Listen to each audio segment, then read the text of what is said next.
अपराधी विकास दुबे मामले में बड़ा खुलासा हुआ है। जिला पंचायत सदस्य है विकास की पत्नी ऋचा दुबे और सपा के समर्थन से लड़ चुकी है जिला पंचायत का चुनाव।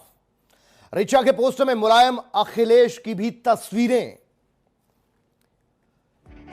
तो यहां यह बड़ी खबर इसलिए हो जाती है क्योंकि ट्वीट करके अखिलेश यादव ने जो कुछ लिखा है, पहले तो उन्होंने शोक संवेदना प्रकट की है 8 वीर जिन्होंने अपना बलिदान दिया, लेकिन उसके बाद लिखा है कि सत्ता और अपराधियों की जो सांठगांठ है उसके चलते ही ऐसे लोगों को बढ़ावा मिलता है, इसकी जांच होनी चाहिए। लेकिन अब खबर यह सामने आ रही है कि उनकी पत्नी जो है ऋचा, इनके पोस्टर्स लगे हैं, मुलायम अखिलेश की तस्वीरें उसमें हैं।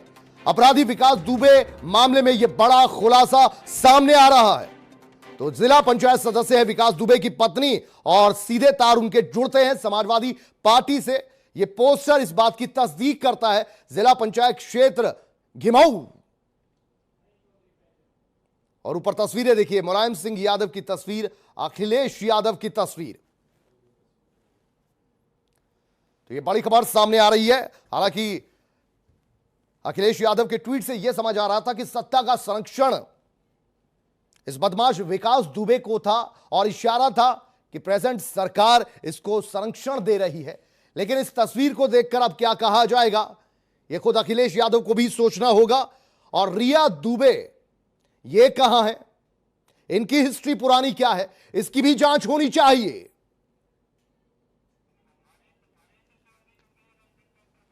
हरेंद्र चौधरी रेजिडेंट एडिटर इस वक्त हमारे साथ फोन पर जुड़े हैं। हरेंद्र, आपसे जानना चाहेंगे, अखिलेश का ट्वीट कुछ और कहता है और उनकी पत्नी की जो पोस्टर सामने आए वो तस्वीर कुछ और कहती है। बिल्कुल कुलदीप, कानपुर की घटना को लेकर जो राजनीति सामने आ रही है और इस मुद्दे को लेकर जो सियासत गर्मा रही है और जिस तरह से अखिलेश यादव ने सत्ता के संरक्षण की बात जो आरोप जो इस पूरे मामले को लेकर लगाया, अब उसमें एक नया मोड़, एक नया खुलासा इस बात को लेकर हुआ है कि जो विकास यादव जो हिस्ट्री शीटर है, जो खुद जिला पंचायत सदस्य रहा है बसपा के समर्थन से और बसपा के नेताओं का जो पूर्व सांसद है राजाराम पाल और पूर्व मंत्री अनंत मिश्रा उनके बहुत करीबी रहा है, उसकी पत्नी ऋचा दुबे खुद समाजवादी पार्टी के समर्थन से उन्होंने जिला पंचायत सदस्य के उम्मीदवार के तौर पर मैदान में रही है। एक पोस्टर सामने आया है जिसमें विकास दुबे और ऋचा दुबे उनकी पत्नी की तस्वीर लगी हुई है और जो समाजवादी पार्टी के संरक्षक है मुलायम सिंह यादव, अखिलेश यादव और तमाम जो नेताओं के फोटो के साथ में उनके जिंदाबाद के नारे लगे हुए हैं। तो जाहिर सी बात है कि समाजवादी पार्टी का पूरा समर्थन था पत्नी ऋचा दुबे का जिला पंचायत सदस्य के तौर पर चुनाव लड़ाने के लिए। तो ऐसे में जिस सत्ता के संरक्षण, जिस राजनीतिक संरक्षण का आरोप जो है अखिलेश यादव की तरफ से लगाया जा रहा है, अब गेंद जो है उन्हीं के पाले में जाती हुई दिखाई दे रही है और अब जो आरोप जो लगाने का जो अब जो मौका है वो बीजेपी के पास है कि बहुजन समाजवादी पार्टी और समाजवादी पार्टी की तरफ से जो बात कही गई है खुद उनकी तरफ से ही पहले समय रहते उनको संरक्षण दिया गया। और यही वजह है कि जो विकास दुबे उसने खासी जो है सियासी गलियारों में पहुंच जो बना रखी थी और इसके चलते अब तक उसको संरक्षण मिला हुआ था। जी कुलदीप। हरेंद्र, आपसे ये भी जानना चाहेंगे, इस वक्त ऋचा दुबे कहां है? क्या ये उसी घर में थी जिस घर में विकास दुबे छुपा हुआ था, जहां से हमला किया गया? इनकी कोई सफाई क्यों नहीं सामने आई? ये तो माननीय है ना? अभी इस बात में आधिकारिक तौर पे कोई जानकारी नहीं है, हालांकि शुरुआती दौर पे ये जानकारी निकल के आई, लेकिन इतना जरूर है कि जो राजनीति हो रही है अब उसमें एक नया मोड़ आता हुआ दिखाई दे रहा है। जिस तरह से सीएम योगी आदित्यनाथ की तरफ से कहा गया कि इस तरह की घटना को किसी भी तरह से बर्दाश्त नहीं किया जाएगा और जो पुलिसकर्मी जो शहीद हुए उनको बलिदान को व्यर्थ नहीं जाने दिया जाएगा। तो इस समय सबसे बड़ी प्राथमिकता जो है विकास दुबे जो हिस्ट्री शीटर है, कुख्यात अपराधी है, उसको पकड़ने को लेके है। और ऋचा दुबे के बारे में अभी कोई पुख्ता जानकारी नहीं है और बहुत जल्द एक नई जानकारी इस बारे में सामने आने की उम्मीद है। लेकिन एक नया मोड़ इस पूरे मामले में आया है कि समाजवादी पार्टी के समर्थन से और उनका संरक्षण रहते हुए विकास दुबे और विकास दुबे की पत्नी ऋचा दुबे जिला पंचायत सदस्य के तौर पर उम्मीदवार रही हैं। जी ठीक है, तो इस पूरे मामले में आपको क्या लगता है अब सियासत और गरमाएगी? और ये घर हमने दरअसल उनका देखा, विकास दुबे साहब का, उस घर के बाहर जो नेम प्लेट लगी है उस पर अभी भी माननीय लिखा गया है। एक वो शख्स जो 19 साल से हिस्ट्री शीटर है,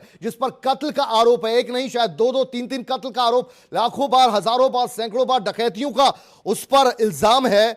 ऐसे शख्स के बाहर, उसके घर के बाहर नेम प्लेट पर लिखा होता है माननीय। क्या कहेंगे? बिल्कुल कुलदीप, अपने आप में बेहद चिंतनीय विषय है। और देखिए, जिस तरह से अब यूपी के डीजीपी हितेश चंद्र अवस्थी की तरफ से कहा गया 60 से ज्यादा मुकदमे अलग अलग जिलों में है, हिस्ट्री शीट उसकी जारी की गई है। और दूसरी तरफ सत्ता के संरक्षण की जो बात कही जा रही है, जो विकास दुबे का जो वर्चस्व है उस इलाके में, इस बात से समझा जा सकता है कि 2001 में थाने में घुस के जो पहली हत्या उसकी तरफ से की गई थी, उसके बाद लगातार उसका जो वारदातों का सिलसिला जारी है, उसका वर्चस्व बढ़ा हुआ। यही वजह है कि उसके वर्चस्व को देखते हुए स्थानीय स्तर पे जो राजनीतिक पार्टियां हैं उन्होंने उसको संरक्षण देना ही बेहतर समझा। चूंकि सत्ता और अपराध का गठजोड़ कोई नया नहीं, बेहद पुराना गठजोड़ है यह। और विकास दुबे जैसे जो कुख्यात अपराधी हैं, इसी गठजोड़ के चलते फलते फूलते और आखिरकार इस तरह की जो दुखद घटना है वो सामने आती है। जी कुलदीप।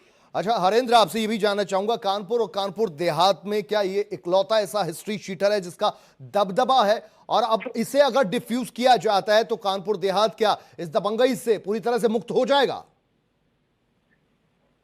बिल्कुल, देखिए, जो कानपुर के जो न सिर्फ कानपुर देहात बल्कि नगर, जो कानपुर नगर जिला है उसके भी ग्रामीण इलाकों में, खासकर जो दूसरा जिला है कानपुर देहात, उससे लगे इलाकों में इसका वर्चस्व रहा है। और चूंकि बहुजन समाजवादी पार्टी के जो पूर्व सांसद हैं, अकबरपुर सीट से चुनाव लड़ते रहे राजाराम पाल और आनंद मिश्रा पूर्व मंत्री, उनके बेहद करीबी रहा है। तो उस पूरे इलाके में कोई भी इसके सामने खड़े होने की हिमाकत, खासकर जहां वर्चस्व की है तो उसको लेके उसकी हिम्मत नहीं हो पाती थी। और एक कहा जाएगा कि एक तरह से 2 दशक से वहां पे उसने अघोषित तरीके से राज वहां पे किया है, जो राजनीतिक सरपरस्ती उसको मिली है। यही वजह है कि अब चूंकि ये घटना सामने आई और इसमें सरकार और यूपी पुलिस की प्राथमिकता ये है कि विकास दुबे को सलाखों के पीछे पहुंचाया जाए, और उसके अलावा जो दुखद घटना को जो उसने अंजाम दिया है, जो शहीद जो हुए हैं पुलिसकर्मी, उनका बलिदान बेकार ना जाए। तो ऐसे में उम्मीद है कि